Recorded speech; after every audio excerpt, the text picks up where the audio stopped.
아버지께 참으로 예배하는 자들은 신령과 진정으로 예배할 때가 오나니 곧 이때라. 아버지께서는 이렇게 자기에게 예배하는 자들을 찾으시느니라. 하나님은 영이시니 예배하는 자가 신령과 진정으로 예배할지니라.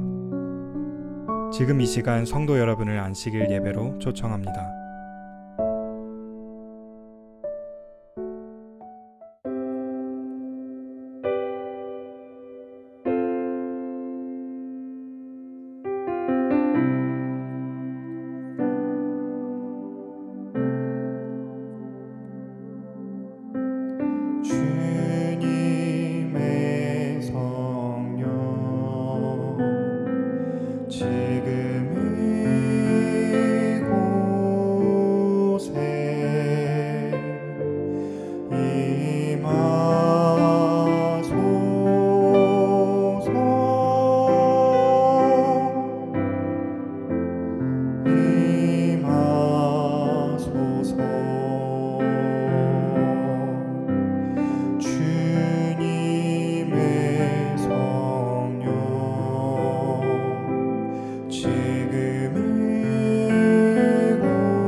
Dear Heavenly Father, pour your Spirit onto us today. Wherever we may be today, our hearts and minds uplift your name. Today is the day of rest. Help us to truly sense calmness in the midst of the storm. Be with those who seek you and those who do not. We all need you more than ever. There are millions across the globe who are grieving today. Be the healing hand to soothe those who hurt. Wipe away our sorrows, our insecurities, our fears. Help us to trust that you are coming soon. We thank you for all your blessings. Help us to count them one by one.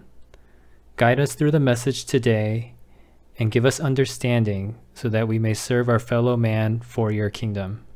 Thank you for this Sabbath. In Jesus' name I pray. Amen.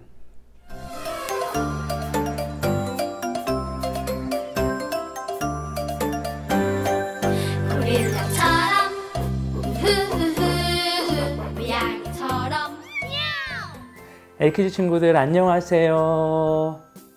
안녕하세요. 안녕하세요. 자, 여러분은 목사님이 작게 안녕하세요 하는 것도 다 잘 들었나요? 자, 여러분은 어디로 목사님의 목소리를 듣고 있나요?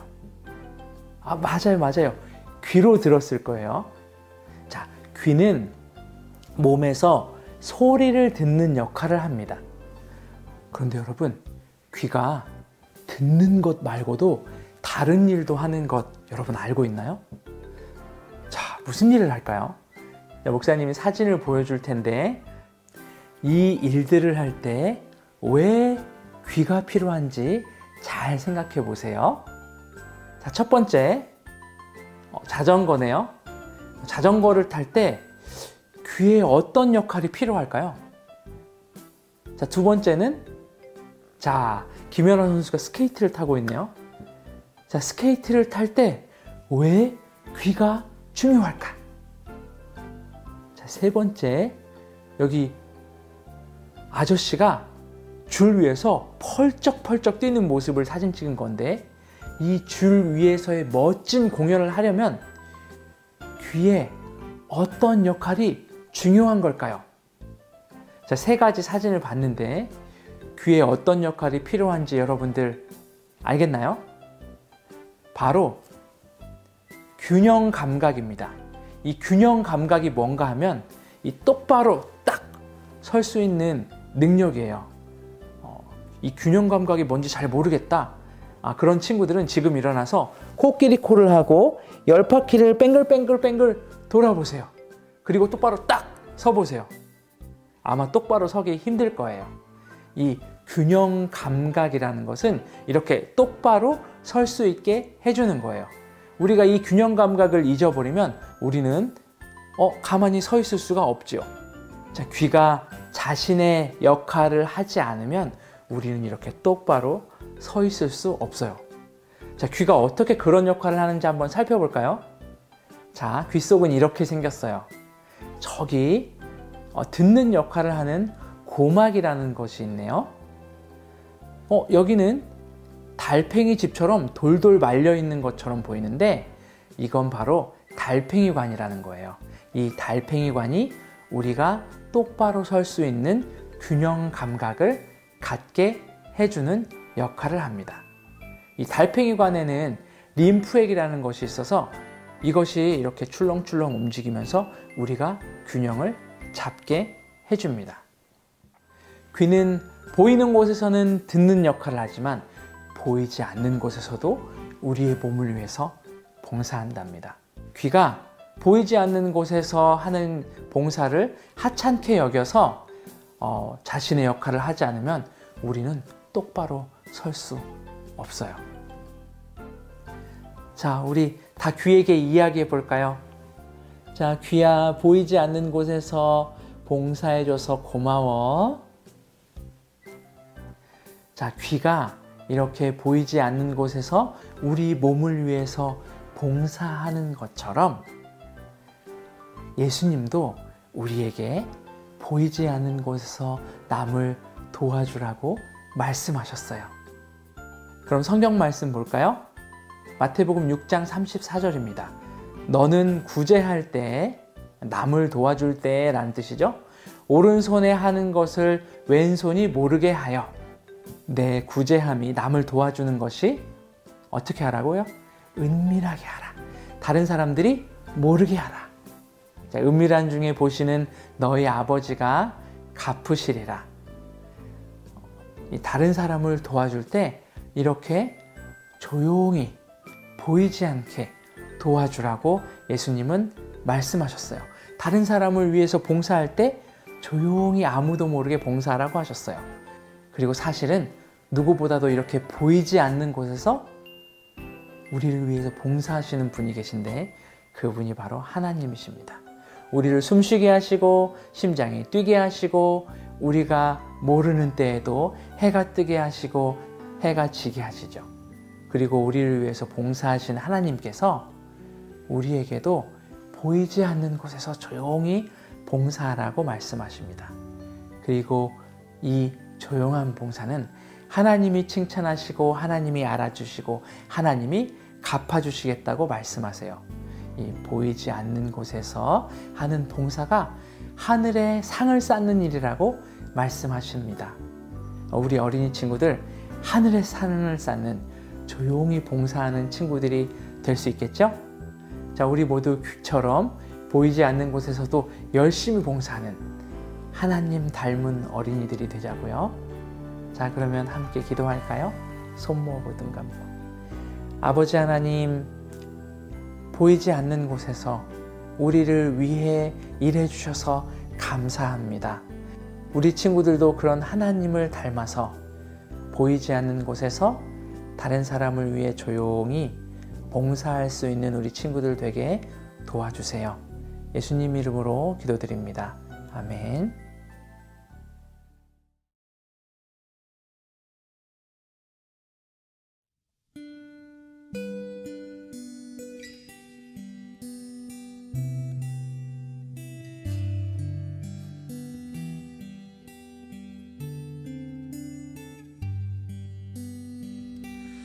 나 주를 멀리 떠났다 이제 옵니다.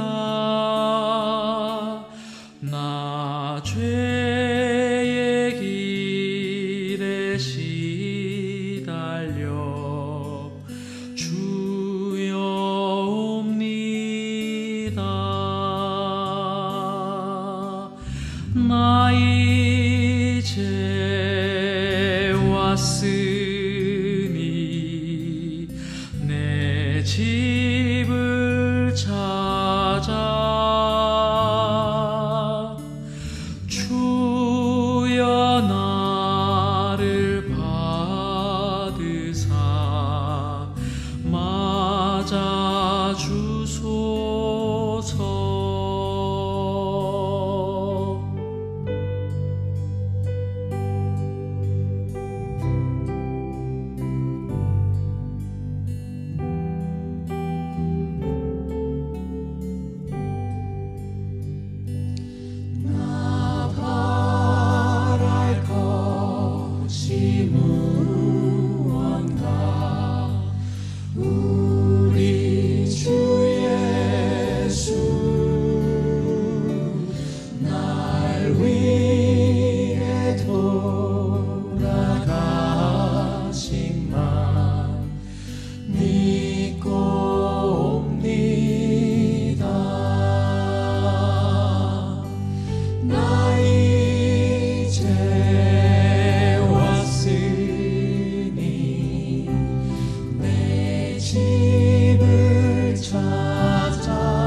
주여 나를 받으사 맞아 주소서.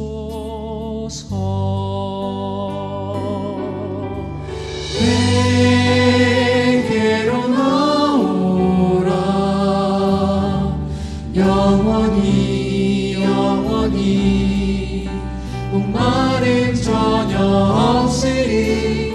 내게로 나오라 가까이 가까이 생명의 근원 되신 주께.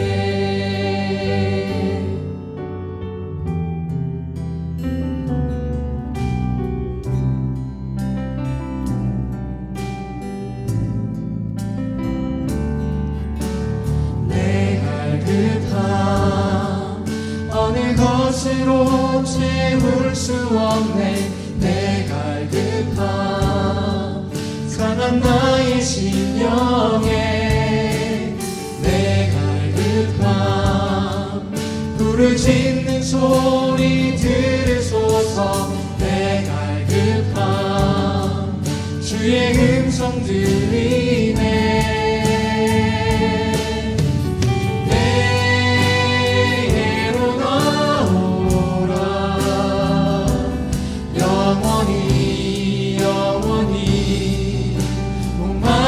전혀 없으리. 내게로 나오라 가까이 가까이 생수의 근원 되신 주께. 내게로 나오라 영원히 영원히 목마름 전혀 없으리. 내게로 나오라 가까이 가까이 생명의 근원 되신 주께.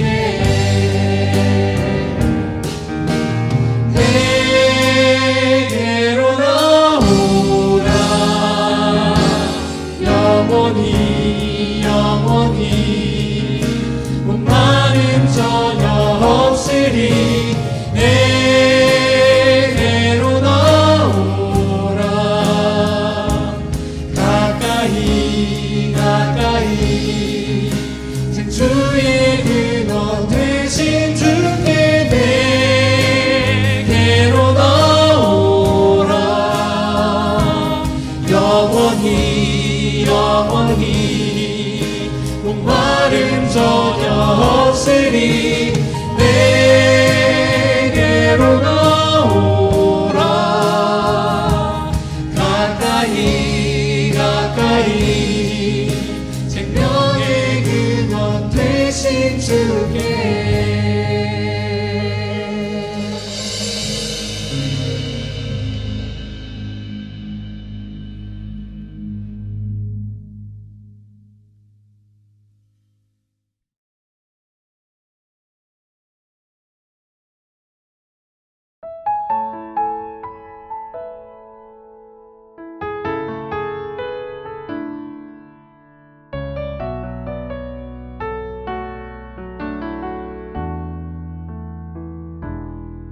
나의 안에 거하라. 나는 내 하나님이니 모든 환난 가운데 너를 지키는 자라. 두려워하지 말라. 내가 널 도와주리니 놀라지 말라. 내 손 잡아주리라. 내가 너를 제명하여 불렀나니 너는 내 것이라. 내 것이라. 너의 하나님이라. 내가 너를 보배롭고 존귀하게 여기노라. 너를 사랑하는 내 여호와라.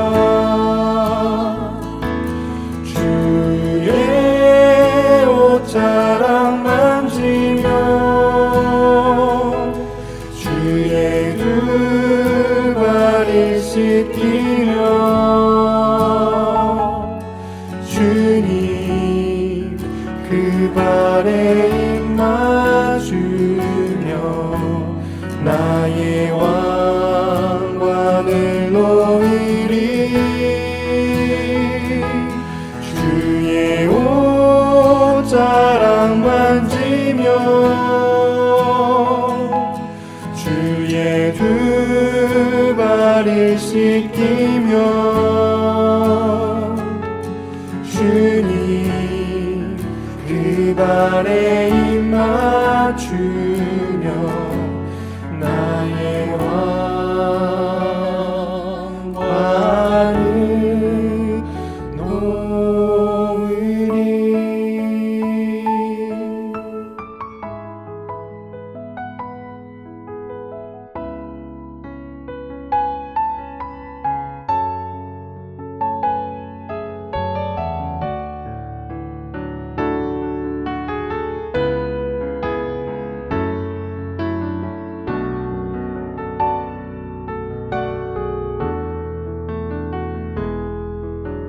주발 앞에 무릎 꿇고 그 사랑에 남기네. 어떤 말도 그 어떤 소리도 그 발 앞에서 잠잠해지네.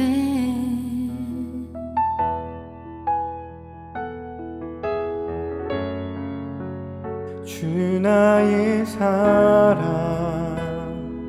그 발 앞에 앉아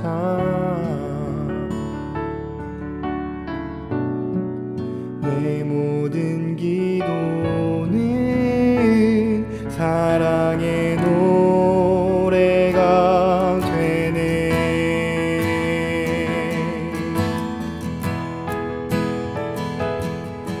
주의 옷자락 만지며 주의 두 발을 씻기며 주님 그 발에 입 맞추며 나의 왕관을 놓으리. 주의 옷자락 만지며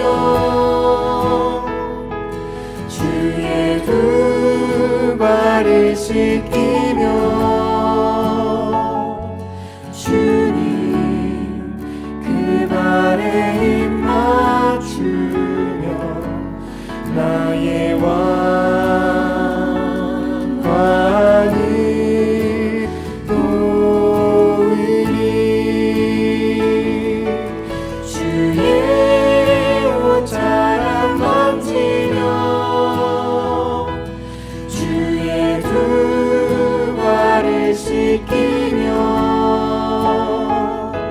주님 그 발에 힘 맞추며 나의 왕관을 놓으리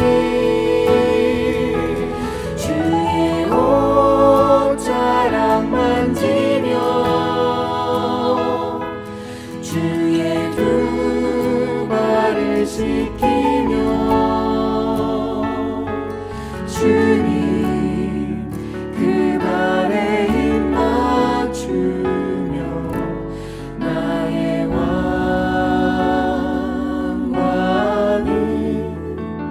놓으리.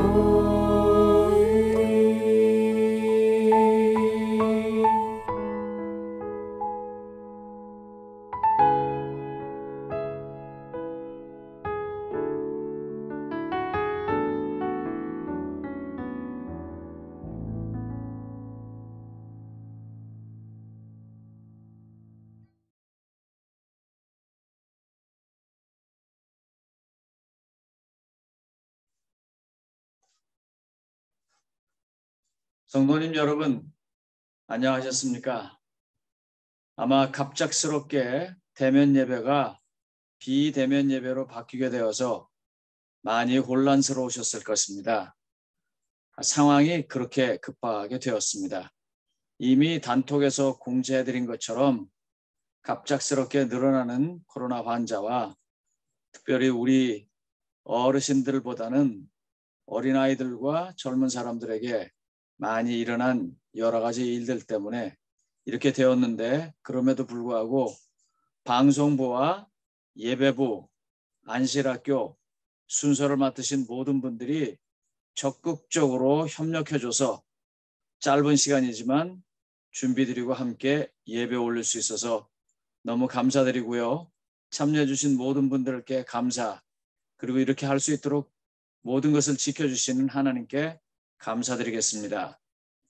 오늘 저는 이 안식일 아침에 하나님의 말씀을 하나님은 우리에게 꿈을 주신다, 하나님은 꿈을 주신다 라고 하는 제목을 가지고 말씀을 대언하고자 합니다. 제가 오늘 선택한 본문은 다니엘서 1장 7절입니다.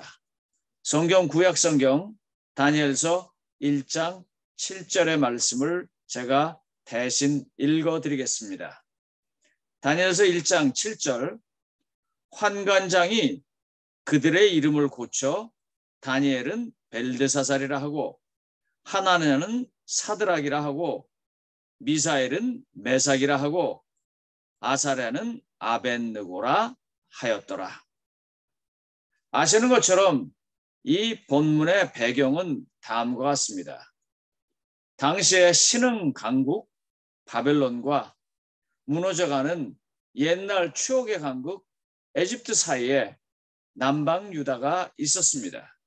이미 북방 이스라엘은 아시리아에 의해서 멸망이 당했고 그 아시리아는 바벨론에 의해서 다시 멸망이 당했습니다. 이제 중동 지역의 패권을 놓고 무너져가는 에집트와 신흥 강자 바벨론이 패권 경쟁을 하는 그 중간에 남방 유다가 있습니다. BC 605년 칼케미시 전투에서 바로 느고가 이제 바벨론을 대항해서 싸우려고 할 때 바벨론의 군대가 바로 느고의 군대를 격파시킵니다.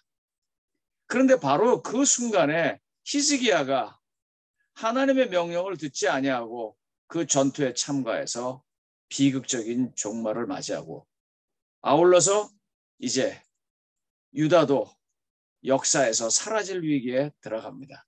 사실 이때 나라는 좀 남아 있었지만 왕도 잡혀가고 뭐 사람들도 잡혀가고 아주 어려움을 겪어서 있으나마나한 국가가 되어버린 때입니다. 이와 같은 제1차 침공 때 바벨론은 이스라엘의 유력한, 다시 말하면 남방 유다의 유력한 젊은이들까지 같이 잡아갑니다. 그 얘기가 다니엘서 1장 1절로 4절에 나와 있습니다. 다니엘서 1장 1절로 4절은 이렇게 말합니다. 유다왕 여호와김이 다스리던 지 3년이 되는 해에 바벨론 왕 느부갓네살이 예루살렘에 이르러 성을 에워쌌더니 주께서 유다왕 여호와김과 하나님의 전 그릇 얼마를 그의 손에 넘기심에 그가 그것을 가지고 신할 땅 자기 신들의 신전에 갔다가 그 신들의 보물 창고에 두었더라. 이때 왕도 잡혀가고 다니엘도 잡혀갔습니다. 많은 귀족 집안 자녀들과 왕족들이 잡혀갔습니다. 그리고 그 잡혀간 그 사람이 이제 그곳에서 무슨 일을 하게 됐는가 하는 장면이 그 다음에 나옵니다. 바로 환관장 아스부나스에게 이 사람들이 맡겨지는 것입니다. 그래서 이 환관장 아스부나스에게 맡겨진 이 사람들은 귀족 및 흠이 없고 용모가 아름다우며 지혜와 통찰력이 있는 이와 같은 소년들이 잡혀가는데 그때 다니엘도 잡혀간 것입니다. 바로 제1차 침공 때인 BC 605년에 여호와김 제위 3년에 벌어진 일입니다. 그들이 왜 이렇게 했을까요? 그들은요, 훗날에 남방 유다를 다스리고 남방 유다가 무슨 일이 있을 때 볼모로 잡은 아이들을 여러 가지로 쓰려고 잡아왔습니다. 잡아와가지고 이제 그 아이들을 가르치는데 다니엘서 1장 7절은 이 말이 나옵니다. 그리고 이 말이 오늘 제가 하나님의 말씀을 대언하고 싶은 하나님께서 저 자신에게 감동시켜준 기별입니다. 다니엘서 1장 7절은 이렇게 말합니다. 오늘 본문의 일부죠. 환관장이 그들의 이름을 고쳐 누구요? 환관장이라고 그랬어요. 그러면 지금 환관장 밑에 다니엘과 미사엘과 아사랴와 하나냐가 있으니까 이 사람들도 환관일까 내시일까 하는 생각을 해봤습니다. 아마 그럴 수 있습니다. 그리고 아닐 수도 있습니다. 예를 들면 내가 요리를 배우려고 하는데 요리를 잘하는 사람이 환관이에요. 그래서 요리장이 환관이 밑에 들어가서 요리를 배울 수도 있으니까 꼭 환관일 필요는 없습니다. 만약에 내가 군인이 되려고 하는데 이 전술을 공부하는데 그 전술을 가장 잘하는 사람이 환관이에요. 그래서 환관이 가르치는 전술학교에 가서 내가 전술을 배우면 내가 굳이 환관일 이유는 없습니다. 그래서 성경이 이 문제에 대해서 별 말을 안 하는데 보통 성경을 해석하는 사람들은 다니엘이 아마 이때 환관이 되었을 거라고 해석을 합니다. 그렇게 해석하는 근거 중에 하나가 뭐냐면 다니엘처럼 그렇게 열심히 신앙을 했고 정말 제국이 한번 바뀌는데도 여전히 하나님의 능력과 은혜로 재상의 자리에 있었던 그 다니엘이라면 왜 70년 지나고 난 다음에 이스라엘 백성들이 돌아갈 때 그때 다니엘의 후손이 거기에 이름이 나와 있지 않겠느냐 하는 것입니다.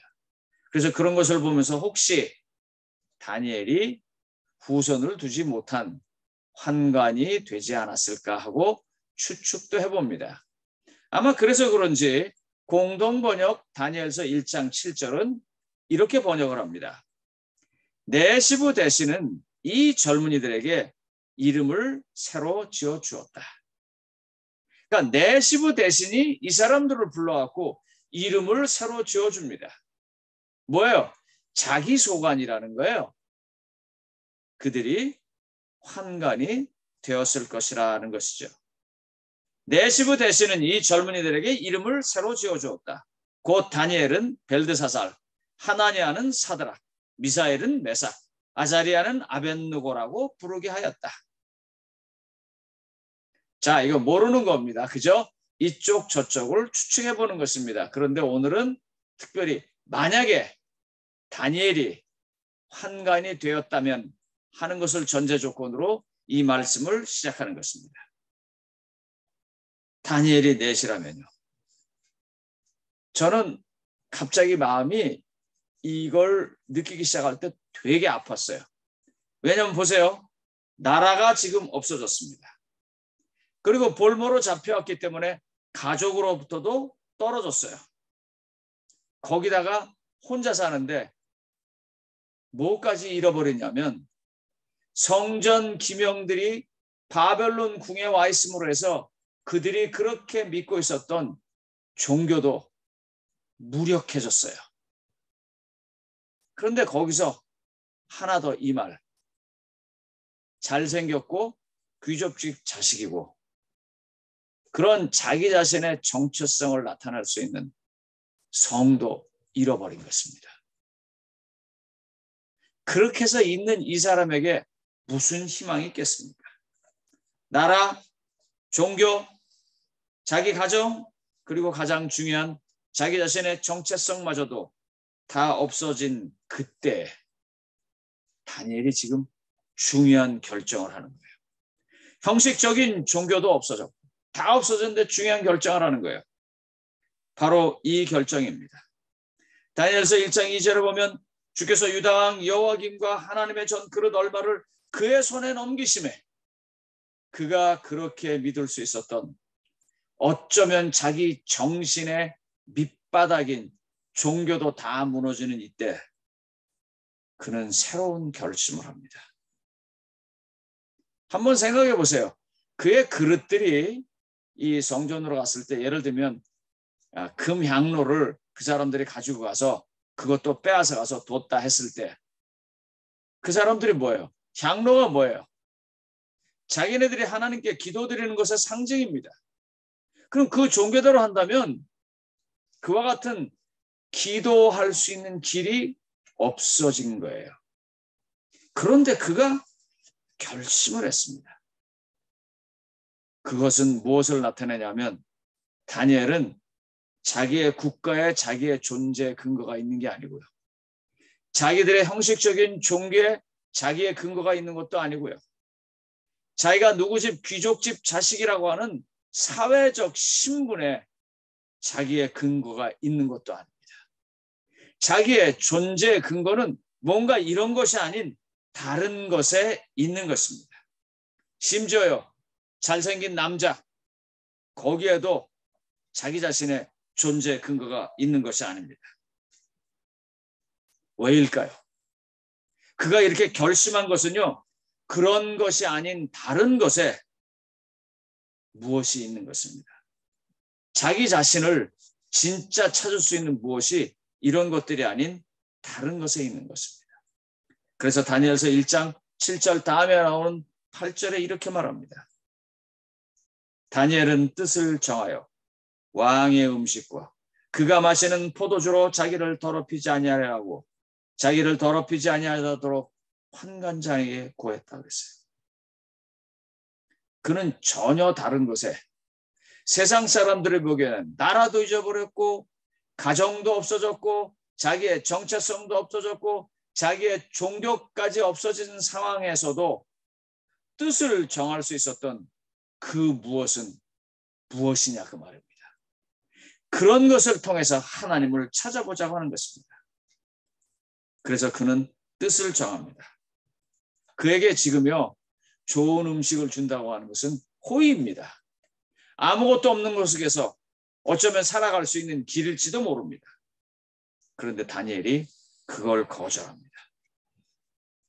저는 이 말씀을요, 요 이사야서에 있는 성경절을 통해서 답을 얻기 시작했어요. 여러분들 지금 요 성경절은 다 찾아보십시오.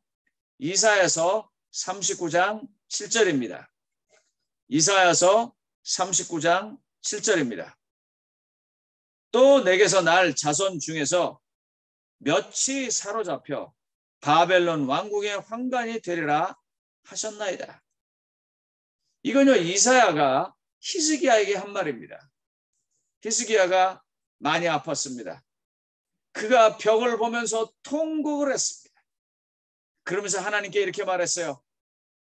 하나님, 제가 성실하게 살지 않았습니다. 제가 성전을 정결케 하고 하나님을 믿지 않았습니다. 하나님, 이 아픔에서부터, 이 질병에서부터 저를 구해 주십시오. 그래서 아시는 것처럼 하나님께서 이 하늘에 있는 표를 주시면서 그를 구해줬어요. 15년 더 살 거라 그랬어요. 이 소식이 바벨론에 전해졌습니다. 바벨론에서요, 사람이 왔어요. 보통 외교관들은요, 모르겠다 그러면 반대고요.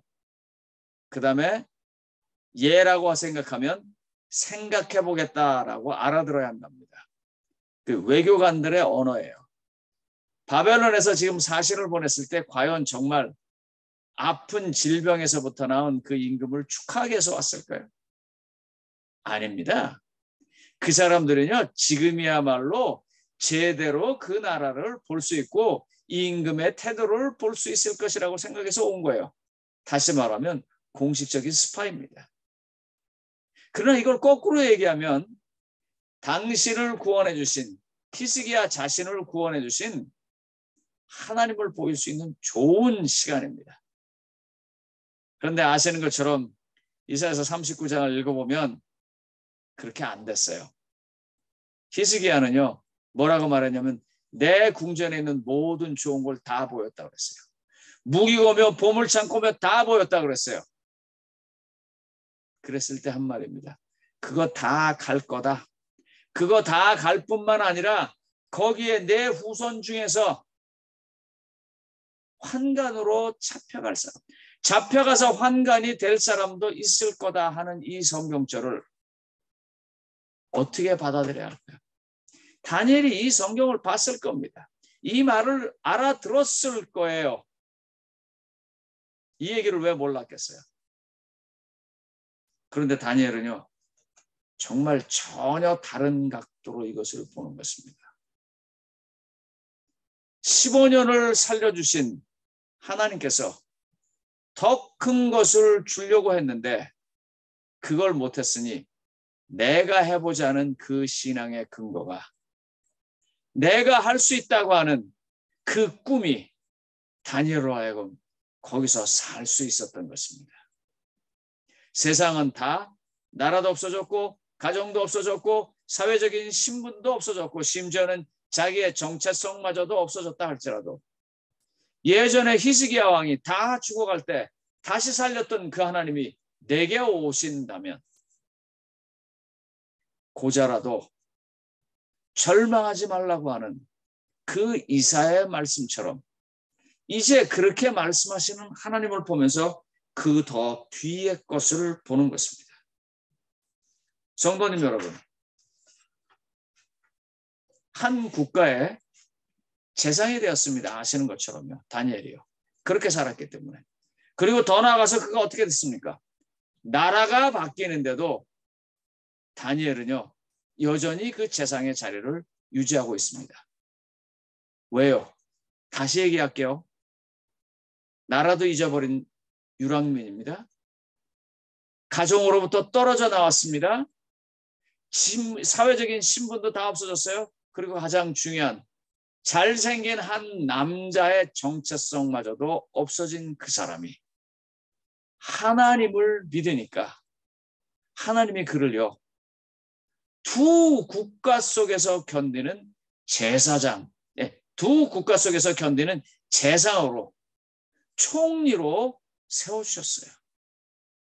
다니엘은 그런 하나님이 자기 삶의 근거였습니다.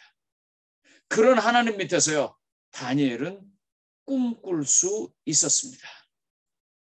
성도님 여러분, 지금 이 코로나 때문에 많이 어렵고 또 나이가 드신 분은 나이가 든 것 때문에 많이 어렵고 지금 전문적인 공부를 하시는 분들은 공부하는 것 때문에 많이 어렵고, 경제적으로 어려우신 분들은 이 경제 때문에 어렵고, 가족 관계로 어려운 사람들은 또 가족 관계 때문에 어렵고, 세상에서 아픈 손가락 하나 없는 집 하나 없고, 자기 마음속에 상처 하나 없는 사람 아무도 없습니다. 그럼에도 불구하고 우리가 만약에 하나님을 본다면, 하나님을 바라본다면 우리는 꿈꿀 수 있는 것입니다. 고린도후서 4장에 말씀하시는 것처럼 우리가 우겨쌈을 당하여도 쌓이지 않는다고 하는 그 약속에 하나님을 우리가 본다면, 지금 이 코로나의 시간은 하나님을 보고 꿈꿀 수 있는 시간으로 하나님은 바꿔주시는 것입니다. 방송으로 예배에 참석하시는 한 분 한 분 모두가 여러분들의 처지가 어떠하든지 상관없이 그 처지와 환경 속에 있는 수많은 어려운 일들과 고난과 실패와 상처를 다 치유해 줄 수 있는 하나님을 만날 수 있다면요, 그 하나님은 우리에게 꿈을 다시 일으켜 주는 것입니다. 성도님 여러분, 우리 공부해서 알죠? 아브라함이 부름을 받았을 때 75살이었었습니다. 그런데 하나님께서는 아브라함을 부르고 난 다음에 100년 동안 같이 하셔서 175세를 살고 주 안에서 잠들었습니다. 큰 민족을 이루는 믿음의 조상이 되고서는요, 하나님 안에서 꿈이 있으면은요, 하나님을 만나면은요, 하나님은 꼭 그 꿈을 이루어 주시는 것입니다. 그래서 제가 오늘 설교 제목으로 하나님은 우리를 꿈꾸게 하시는 분이라고 잡았던 것입니다. 성도님 여러분, 오늘 이렇게 다 같이 모이지도 못하고 집안에서 텔레비전을 보면서 예배드리면서 별의별 생각이 다 드시겠죠. 아유, 언제 이 코로나가 끝날래나, 언제 우리가 편안하게 만날래나, 그런 작은 소망에서부터 사실 가만히 앉아서 생각하면 내가 가지고 있는 고통, 내가 가지고 있는 아픔, 내가 가지고 있는 기도 제목, 그것 때문에 내 일부가 찢겨져 나가는 것 같은 그런 일들이 다 있으실 거예요. 저는 어제 저녁에 예배를 준비해 놓고 분명히 누군가가 오실 거다 그래서 녹화를 다 해놓은 거니까요. 이게 녹화로 지금 내보낸 거니까요. 예배 시간에 교회 가 있었습니다. 아니나 다를까 몇몇 분들이 우리가 그렇게 광고를 했는데도 광고를 못 보시거나 아니면 광고를 닿을 수 없는 분들 중에 우리 교회 오시는 분들이 오셨어요. 그래서 제가 그분들을 이제 가도록 잘 안내라고 또 그분들과 함께 잠깐 이야기도 했습니다. 우리가 다 가까운 사이니까 속을 털어놓고 얘기하는데 그때 이야기한 것이 그것입니다. 나는 이게 아프다. 그러면서 똑같이 얘기하는 게 너도 그게 아프고 우리가 다 그게 아픈데 우리가 보기에는 세상에 아픈 손가락 하나 없는 사람은 세상에 아무도 없다는데. 그러면서 제 친구분이 옆에서 이렇게 얘기했어요. 하나님은 그 아픈 손가락으로 우리를 겸손하게 하고 그 겸손한 가운데 위대한 하나님을 만날 수 있게 해주신다고. 저는 그 말에 전적으로 동의를 합니다. 저는 그 말에 전적으로 동의를 합니다. 하나님은요, 우리가 아픈 손가락을 갖고 있음에도 불구하고 오히려 그것으로라도 하나님은 우리를 하늘나라에 갈 수 있도록 꿈꾸게 하는 것입니다. 그러므로 오늘 이 예배에 참석하신 모든 성도님 여러분들, 한번 여러분과 그 시대의 다니엘을 비교해 보시기 바랍니다. 우리는 미국에 와 있습니다. 다니엘은 바벨론에 갔습니다. 우리는 미국에 올 때 비행기 타고 왔습니다. 다니엘은 쇠사슬에 끌려왔습니다. 우리는 미국에 와서 가정을 이루고 살지만 다니엘은 그곳에서 혼자 삽니다. 우리는 여기서 카카오톡으로 전화기로 한국에 있는 식구들과 친구들과 이야기할 수 있지만 다니엘은 그런 것도 하지 못합니다. 그런데요, 하나님께서요, 자기의 마음을 하나님께 바치고 결심한 그 다니엘을요, 우리가 미국에 사는 것보다 훨씬 더 아름답고 위대하게 만들어 주셨습니다. 그리고 그 성경책을 아직도 우리 손에 있게 합니다. 왜요? 힘든 우리가 꿈꾸고요. 우리의 어려움에서부터 벗어나서 주님 뜻대로 살다가 하늘나라에 같이 가자고 하는 그런 길을 보여주시려고 그렇게 하는 것입니다. 그러므로 한번 비교해 보십시오. 나 자신의 힘들고 어려운 것이 과연 그 시대의 다니엘의 힘들고 어려움과 비교할 때 누가 더 힘들었겠는가? 그때 다니엘을 그렇게 지켜주셨다면, 그 하나님이 살아계시다면 그 하나님은요, 지금 우리도 똑같이 살려주시고 꿈꾸게 하시고 우리를 지켜주실 것입니다. 그러므로 성도님 여러분, 오늘 이 안식일에 우리가 예배를 통해서 하나님께 경배하면서 그와 같은 하나님을 믿고 따르도록 하십시다. 그와 같은 하나님을 믿고 경배와 찬양을 돌리도록 하십시다. 하나님께서 그때처럼 지금도 살아계시고 하나님께서 그때 다니엘을 지켜주셨던 것처럼 지금도 우리를 지켜주십니다. 저는 그 하나님을 믿으면서 계속해서 뜻을 굳게 정하고 하나님 뜻대로 살기로 다시 한번 결심합니다. 성도님 여러분에게 똑같은 결심과 똑같은 아름다운 꿈이 있게 되기를 바라고 오늘 말씀을 마치겠습니다. 하나님의 축복이 여러분과 함께 하시기를 소원합니다.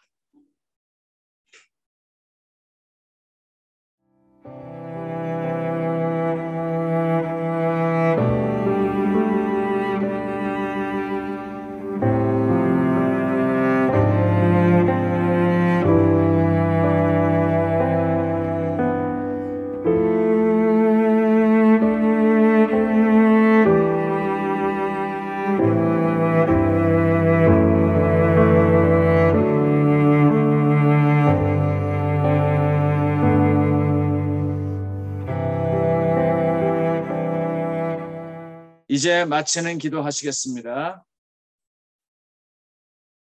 하늘에 계신 하나님 아버지, 오늘 다니엘서 1장 7절 말씀을 통해서 그가 비록 자기의 가장 기본적인 정체성이 없어졌다 할지라도 하나님 안에서 새롭게 되며 하나님께서 주신 능력으로 꿈꾸고 살아가는 것을 보았습니다.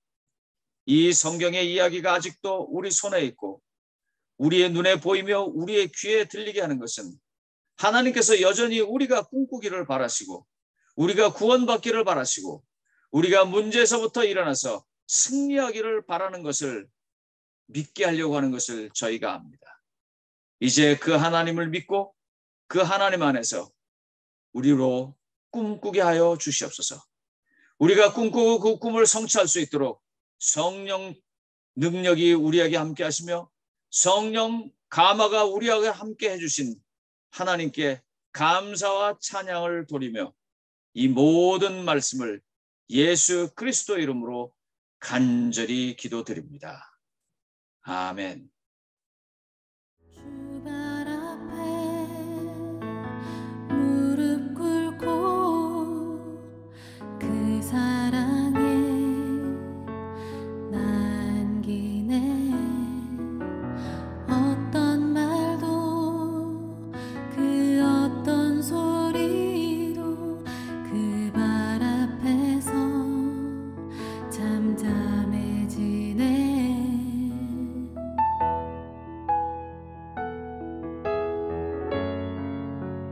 주 나의 사랑 그 발 앞에 앉아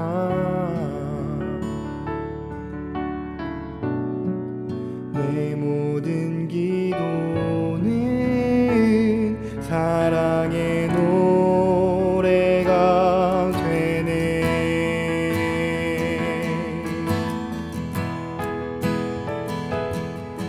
주의 옷자락 만지며 주의 두 발을 씻기며 주님 그 발에 입 맞추며 나의 왕관을 놓으리.